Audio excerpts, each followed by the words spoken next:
Chapter 1: The Quiet Fortress.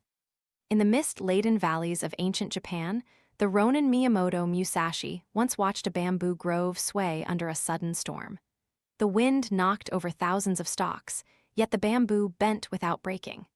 Musashi understood that strength is not about standing rigid but about yielding to pressure, so that the roots may hold firm. His reflection, "I am a sword that cuts with a steady hand, but also a root that withstands the gale," shows the first secret of an unshakable mind: steadiness forged by acceptance of change. From the same lesson, a Roman legionary faced the roar of the Tiber at night. His training did not make him immune to fear. Instead, it trained his mind to focus on breath, on the rhythm of his breath as a compass. When the enemy approached, the legionary did not scream. He exhaled, kept his sight on the horizon, and advanced as a disciplined blade. Today, confidence is often measured by how loudly you speak or how visibly you shine. But like Musashi's forest or the Roman road, your true power is quiet, held inside a mind that adapts instead of resists. To bring this inside, start each dawn with a 5-minute breathing ritual. Sit, close your eyes, breathe 3 seconds in, hold for 2, and exhale for 4. Notice how the world around you, even in its noise, begins to feel calm. Conclusion: stability comes not from refusing to move, but from mastering the way you move. Call to action. If this resonates, please like, share, and follow for more chapters on building your inner citadel. Reflective question: when faced with a sudden challenge, do you fold and adapt, or do you rigidly resist? Chapter 2: The Edge of Discipline. Thousands of years ago, in the deserts of ancient Persia, the warrior Ekbari trained his body on sand dunes, rising each dawn to run, to fight, to survive. He taught his tribe, if the body obeys, the mind will not despair. In this harsh environment, discipline was an art that required consistency, a daily grind that did not celebrate moments of ease. Fast forward to the shogun's own samurai, who practiced swordplay, kenjutsu, until the blade's edge became a second hand. Their discipline was not only physical, it was mental, for the samurai believed that a calm mind could strike even when the body trembled. In business, discipline looks like a daily routine of setting priorities, a 2-hour sprint of focused work each morning, followed by a half-hour of strategic review. Without discipline, ambition turns into aspiration with no trajectory. Practical example: create a confidence canvas for your day. Write 3 non-glamorous tasks you must complete: a phone call, a report, or a quick meeting. Complete them first thing. Each task finishes your canvas, and your mind signals that you have already conquered the day's uncertainties. Over weeks, you'll notice that you step into boardrooms, pitches, or public speaking with a calm certainty that is rooted in previous achievements. Conclusion: discipline builds a fortress by turning chaos into predictable rhythm. Call to action: if you feel energized, like, share, and follow for future insights that sharpen your edge. Reflective question: how many times at the beginning of the day do you let doubts take over before you tackle the first real task? Chapter 3: The Mind's Warrior. In the thick forests of China, the philosopher Zhuangzi wrote, "The wise man is like a tree in a storm. He shakes his leaves, yet remains unbroken." The samurai, too, believed in the warrior's mind, one that keeps calm even when the blade is poised. Their mantra: focus not on the blade but on the breath. Today, mental clarity can be a game changer for startups and teams. Imagine you're launching a product and the market seems to fluctuate like a restless sea. If your mind is clouded, each market shift feels like a threat.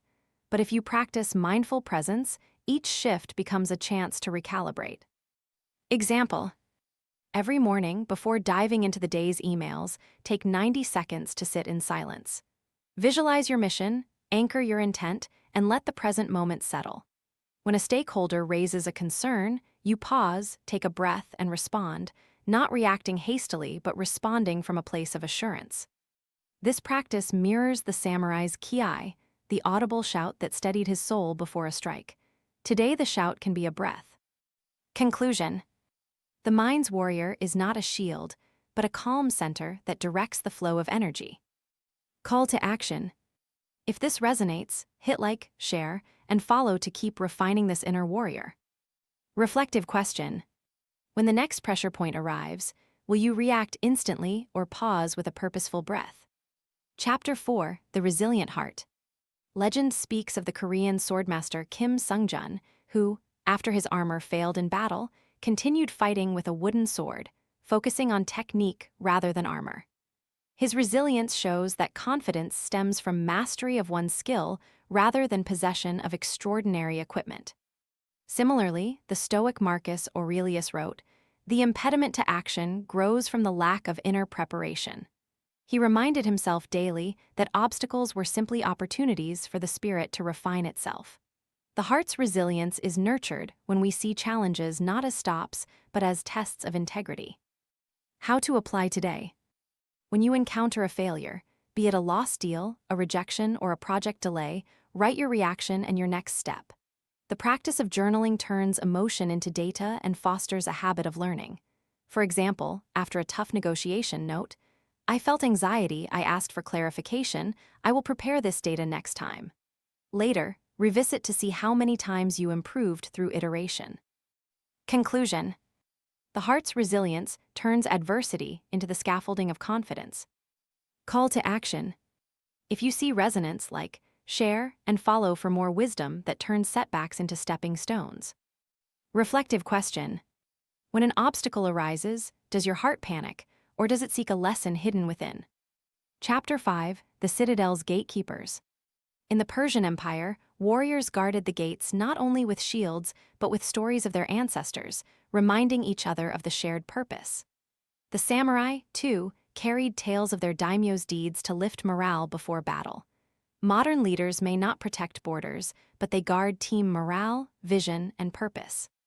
Leadership built on stoic calm and samurai honor becomes a citadel of trust. When a leader demonstrates confidence through measured action, followers emulate a similar stance. The result? A company that does not wobble in market turbulence, but moves with a steady, purposeful stride. Practical use. Introduce a daily confidence huddle. In 5 minutes, let each team member share a win, big or small. This micro-celebration acknowledges progress, keeps eyes on results, and constructs the citadel's inner wall. Conclusion. Your inner citadel thrives when its gatekeepers, you and your inner circle, are disciplined, mindful, and resilient. Call to action. If you're ready to guard your citadel, like, share, and follow for future content on mastering confidence. Reflective question. Who are the gatekeepers of your confidence, and how can you reinforce their support? Philosophy Spotlight. Stoicism, the discipline of the inner citadel. Stoicism, a philosophy founded in Athens and embraced by emperors and warriors, teaches that one's power lies not in external events, but in the interpretation of those events. Marcus Aurelius, the Roman emperor, carried his daily reflections in a notebook, reminding himself that the universe is change, our lives are what our thoughts make them. By turning his mind into a disciplined fortress, Aurelius could rule an empire while maintaining indifference to war or death. Key lessons for modern success. 1. Focus on what you can control. In business, you cannot dictate market demand, but you can control your effort, learning, and ethical standards. Cultivate a mindset of mastery over the processes you oversee, and allow outcomes to be the byproduct of your disciplined actions. 2. Emotion as a signal, not a driver. Recognize feelings as signals. When a fear of failure arises, pause, analyze, and respond. Do not let the emotion determine the outcome. This practice keeps your mind calm amid high stakes, an essential samurai trait. 3. Purpose driven by inner virtue. The Stoics believed ambition should stem from virtue, not external rewards. In career or personal life, aligning actions with your core values builds resilience. When your purpose is internal, you build an unshakable confidence that survives external criticism. By fusing Stoic resilience with the samurai sense of honor and discipline, you forge an inner citadel that does not flinch in the face of chaos, but instead stands unbreakable, ready to strike with confidence and purpose. Use Stoicism as your internal training ground. Practice daily reviews, engage in purposeful breathing, and turn obstacles into lessons. The citadel will hold firm, regardless of the howling winds of modern life.